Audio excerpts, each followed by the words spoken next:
আজ আমি একটু ভিন্ন স্বাদের ভিন্ন কালারের একটু বিরিয়ানি রান্না করব। আর এই বিরিয়ানিটা একদমই ইউনিক। আসসালামু আলাইকুম, আমি রুমানা আরও একটি রেসিপি নিয়ে চলে এসেছি। ফার্স্টে প্যানটা বসিয়ে দিয়ে দিয়েছি তেল। তেলের মধ্যে একটু লবণ আর হলুদের গুঁড়ো অ্যাড করে দিয়েছি। এখানে আমি ফার্স্টে আলুগুলো ভেজে নেব। একটু এর জন্যই হলুদটা অ্যাড করেছি, একটু হলুদের কালার করে আলুগুলো ভেজে নিয়েছি। এই তেলের মধ্যে আমি এখন চিকেনগুলো ভেজে নেব। তো ফার্স্টে চিকেনগুলো ধুয়ে পরিষ্কার করে একদম ঝরা করে রেখে দিয়েছিলাম। এখানে কোনো পানি রাখা যাবে না, তাহলে কিন্তু তেলের মধ্যে দিলে একদম পানি ছিটে চলে আসবে। তাই এখানে আমি পানিটাকে ঝরা করে রেখে দিয়েছিলাম।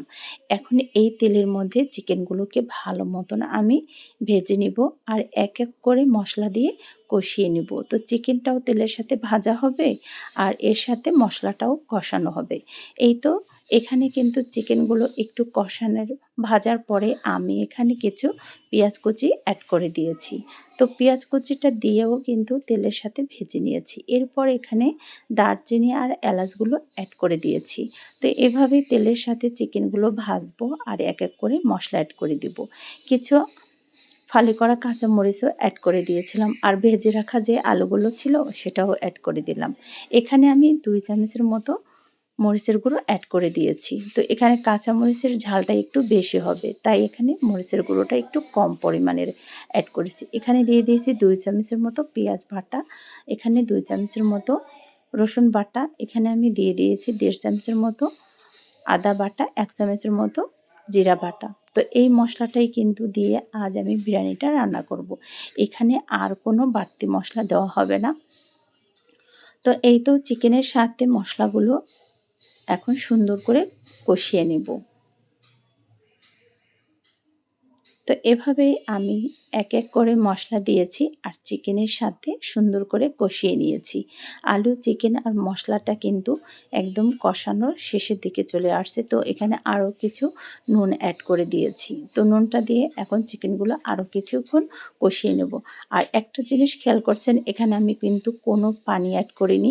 এই তেলের সাথেই চিকেনটাকে ভাজবো আর মশলার সাথে কষাবো। এতেই কিন্তু চিকেনটা পারফেক্টভাবে রান্না হবে। আর এরপর এখানে আমি কিছু গুঁড়ো দুধ অ্যাড করে দিয়েছি স্বাদটাকে দ্বিগুণ করার জন্য। এই তো গুঁড়ো দুধটা দিয়ে চিকেনগুলোকে আরও কিছুক্ষণ আমি ভালো করে এভাবে কষিয়ে নেব। মাশাআল্লাহ, দারুণ কিন্তু একটা কালারও হয়েছে আর সেই একটা ঘ্রাণ বের হয়েছিল। এখন এখানে আমি অ্যাড করে দেব কিছু আস্ত কাঁচামরিচ। এই তো কাঁচামরিচগুলো দিয়ে এখানে আমি 1 প্যাকেট বিরিয়ানির মশলাটা অ্যাড করে দিয়েছি। এই তো বিরিয়ানির মশলাটা দিয়ে চিকেনের সাথে ভালো করে আরও কিছুক্ষণ কষিয়ে নেব।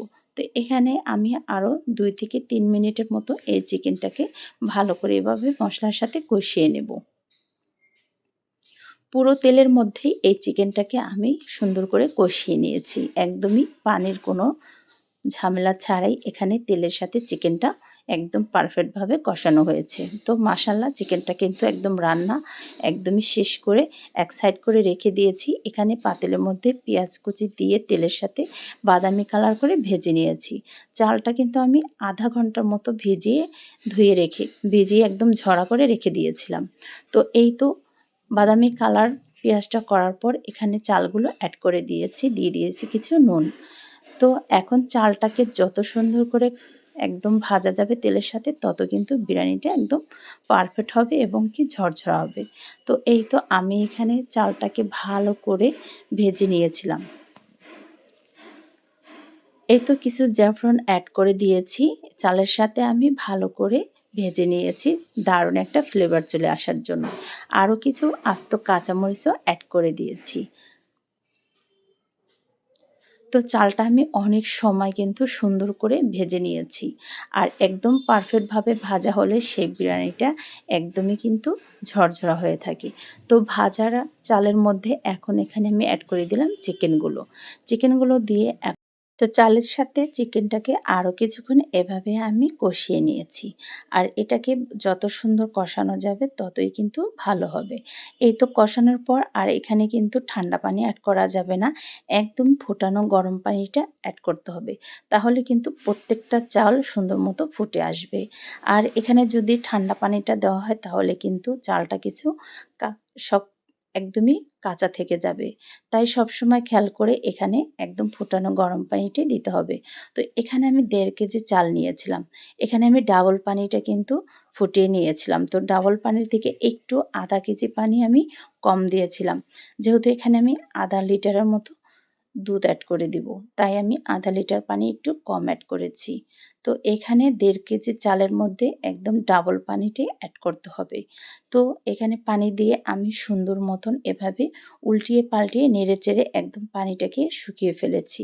তো পানিটা শুকানোর পরে এখানে আমি আরও ০.৫ লিটার দুধ অ্যাড করে দিয়েছি। তো দুধটা দিয়ে এখন আমি আরও কিছুক্ষণ এভাবে উল্টিয়ে পাল্টিয়ে নেড়েচেড়ে সুন্দর করে এখন ১০ মিনিটের মতো দম দিয়ে রেখে দিব। আর এই বিরিয়ানিটা সত্যি একদম পারফেক্ট হয়েছিল। প্রত্যেকটা চাল একদম পারফেক্টভাবে ফুটেছিল। মাশাআল্লাহ দারুণ একটা ঘ্রাণ বের হচ্ছে। এই তো আমি ঢাকনা দিয়ে কিছুক্ষণ ঢেকে রেখে দেওয়ার পর ঢাকনা তুলে উল্টিয়ে পাল্টিয়ে নেড়েচেড়ে দেওয়ার পর এখন কিন্তু নিচে একটা তাওয়া বসিয়ে দিয়েছি। আর এই তাওয়ার মধ্যেই কিন্তু একদম লো আঁচে এখন বিরিয়ানিটাকে আমি রান্না করে নিব। তো এরপরে এখানে দিয়ে দিলাম একদম খাঁটি ঘি। ঘি এখানে ৬ চামচের মতো অ্যাড করে দিয়েছি। দিয়ে ঢাকনা দিয়ে ঢেকে রেখে দিয়েছিলাম আরও ১০ মিনিটের মতো।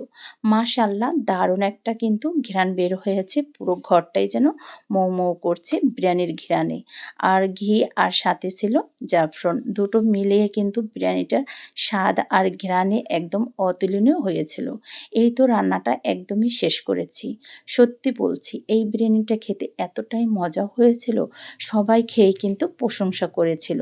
আর এরকম একদম শর্টকাট মশলা দিয়ে এরকম একটা বিরিয়ানি রান্না করলে যে কেউ খেয়ে প্রশংসা করতে বাধ্য হবে। তো আমি এখন পরিবেশন করে নেব একটি প্লেটে। রান্নাটা যদি ভালো লেগে থাকে অবশ্যই একটা লাইক কমেন্ট করে পাশে থাকবেন। ইউটিউব চ্যানেল থেকে যদি আমার ভিডিওটা দেখে থাকেন তাহলে চ্যানেলটাকে সাবস্ক্রাইব করে দিবেন। আর আমার ফেসবুক পেজ থেকে যদি দেখে থাকেন পেজটাকে ফলো করে একটি লাইক দিয়ে সাথে থাকবেন। নতুন নতুন রেসিপি পেতে হলে অবশ্যই আমার সাথে থাকেন। আজকের মতো বিদায় নেব। সবাই ভালো থাকবেন, সুস্থ থাকবেন। আর সামনে ঈদ, ঈদের শুভেচ্ছা রইল সবার জন্য। আল্লাহ হাফেজ।